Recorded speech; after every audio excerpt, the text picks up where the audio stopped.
Shalom, shalom, gloire à notre Seigneur Jésus-Christ. Soyez tous la bienvenue sur notre chaîne YouTube. Je suis ici pour présenter notre chaîne YouTube qui s'appelle Zafar et pour me présenter par la même occasion. Je suis le pasteur Francis, d'origine togolaise, vivant aux États-Unis et je suis ingénieur informaticien de formation. Donc, quelle est la signification du mot Zafar? Zafar signifie victoire, triomphe en arabe, symbolisant le succès et la réussite. Certaines interprétations l'associent cependant aux notions de brillance, d'éclat et de lumière. C'est aussi un prénom masculin qui signifie vainqueur. Donc, ce nom que j'ai donné à cette chaîne, qui est Zafar, a tout son sens. C'est une chaîne pourquoi les vainqueurs. C'est une chaîne pour le succès. C'est une chaîne pour ceux qui veulent triompher dans la vie. C'est une chaîne pour ceux qui veulent réussir dans notre Seigneur Jésus-Christ, bien sûr. Mais voici comment je suis rentré en contact avec ce nom Zafar. Une nuit, il y a 6 mois de cela, j'ai eu une vision où il m'est apparu dans un rêve un liquide blanc dans lequel était inscrit le mot Zafar, dont je n'avais aucune connaissance auparavant. Je n'avais jamais entendu ce nom Zafar auparavant et je me demandais d'ailleurs ce que c'était. Mais à mon réveil, je me suis tout de suite connecté à Internet sur Google et j'ai cherché la signification du mot Zafar. Et à ma plus grande surprise, ce mot Zafar signifiait exactement ce que je vous ai dit en prélude. Donc, et comme vous le savez, en lisant le livre de Lévitique, au chapitre 20, verset 24, nous pouvons lire que le lait et le miel n'est autre chose que l'abondance. L'abondance que Dieu avait promis à son peuple en lui disant de quitter l'Égypte et qu'il allait les mener vers le pays où coule le lait et le miel. Donc nous comprenons que le lait en lui-même signifie une certaine abondance. Donc voilà les raisons qui m'ont poussé à donner ce nom à notre chaîne YouTube. J'ai donc gardé ce nom jusqu'à ce moment. Et lorsque j'ai voulu commencer cette chaîne YouTube, je me suis dit pourquoi pas? Pourquoi ne pas donner ce nom qui signifie victoire, succès, triomphe, lumière, éclat à cette chaîne YouTube. Étant donc influencé par la victoire et le succès, cette chaîne a pour but de parler de la nouvelle création en Jésus-Christ, de la vie que nous devons mener en elle et comment manifester cette victoire et cette vie de manière quotidienne. Cette victoire et cette vie ne doit pas être manifestée de manière aléatoire. Elle doit être manifestée de manière quotidienne. Parce que c'est ce que notre Seigneur Jésus-Christ veut pour nous. Il veut que nous soyons dans l'abondance chaque jour. Il veut que nous ne manquions de rien.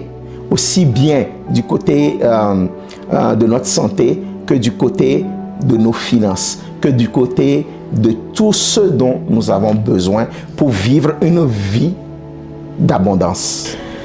Le concept principal de la chaîne est d'enseigner à mieux connaître la parole de Dieu et ainsi donc permettre à nos internautes d'être complètement indépendants. Notre objectif, c'est de rendre indépendant tout un chacun de nous et être proche de Dieu. J'ai donc décidé de créer cette chaîne pour glorifier le nom de Dieu à travers l'évangile. Vous voyez, partager l'évangile, c'est la seule louange que nous pouvons donner à notre Seigneur Jésus-Christ. Je me suis posé cette question-là plusieurs fois dans ma vie lorsque j'ai reçu mon Seigneur et Maître, qui est Jésus-Christ. Je me suis posé cette question, comment est-ce que je pourrais le remercier? Comment est-ce que je pourrais le remercier? Et je suis venu à cette conclusion que la seule manière de le remercier, c'est de partager sa parole. C'est de gagner des âmes pour lui. C'est la seule manière dont nous pouvons le remercier pour ce qu'il nous a fait de manière personnelle. Parce que quand nous nous rendons compte qu'au jour d'aujourd'hui, nous sommes des enfants de Dieu, que nous nous rendons compte de l'héritage que nous avons en étant des enfants de Dieu, nous ne pouvons que vouloir partager ça au reste du monde. Vous voyez, quand nous lisons dans Jean 8, au verset 36, Jean 8, verset 36 nous dit exactement ceci. Si donc le Fils vous a franchi, vous serez réellement quoi? Affranchis. Or, nous savons que le Fils, c'est qui? C'est notre Seigneur Jésus-Christ. Et dans Jean 1, au verset 1, nous apprenons que la parole n'est nul autre que Jésus. Donc, quand ici, on dit que le Fils nous a affranchis, qui est-ce qui nous a franchis? C'est la parole. C'est la parole de Dieu qui nous a franchis.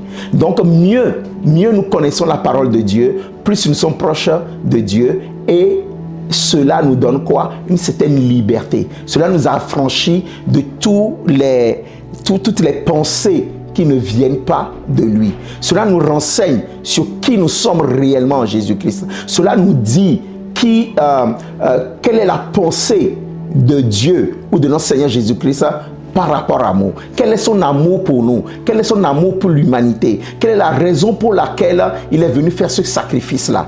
Tout cela, lorsque nous la comprenons d'une manière adéquate, cela nous libère. Cela nous libère. C'est en me basant donc sur ce verset-là que je veux aider à une meilleure compréhension de la parole de Dieu en vue d'une réelle liberté. Notre mission sera donc de pointer directement l'attention des gens vers notre Seigneur Jésus-Christ. Il ne sera pas question de les pointer vers quelqu'un, de les pointer vers moi-même en tant que pasteur. Non.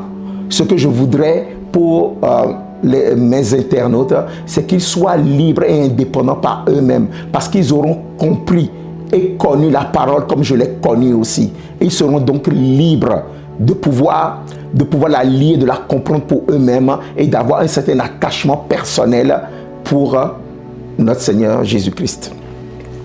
Notre audience cible sera tournée vers la jeunesse chrétienne, mais aussi celle qui ne l'est pas encore. Pourquoi? Parce que notre but, c'est l'évangélisation. C'est d'attirer le maximum d'âmes à notre Seigneur Jésus-Christ. Donc, elle sera aussi bien tournée vers la jeunesse chrétienne que les non-chrétiens. Les stratégies que nous adopterons pour pouvoir mener cette mission à bien seront le podcast et puis les émissions en direct. Ces émissions en direct dureront environ 1 heure de temps, tandis que nos podcasts dureront 30 minutes. La fréquence de nos émissions seront de 2 podcasts par semaine et de 3 directs par semaine. Notre chaîne YouTube sera tournée vers un public international, mais néanmoins nos contenus seront en français, sous-titrés en anglais pour le moment, et nous serons amenés plus tard à faire d'autres contenus dans d'autres langues. Nous serons amenés à faire des contenus en anglais et en d'autres langues si notre Seigneur Jésus-Christ nous le permet. Donc voilà la présentation que je veux vous faire de notre chaîne YouTube. Je vous encourage à souscrire massivement à cette chaîne. Je vous encourage aussi à partager parce que vous savez, je me suis posé beaucoup de questions dans ma vie sur comment remercier notre Seigneur Jésus-Christ pour le fait qu'il nous a sauvés, pour le fait qu'il a fait de nous ses enfants.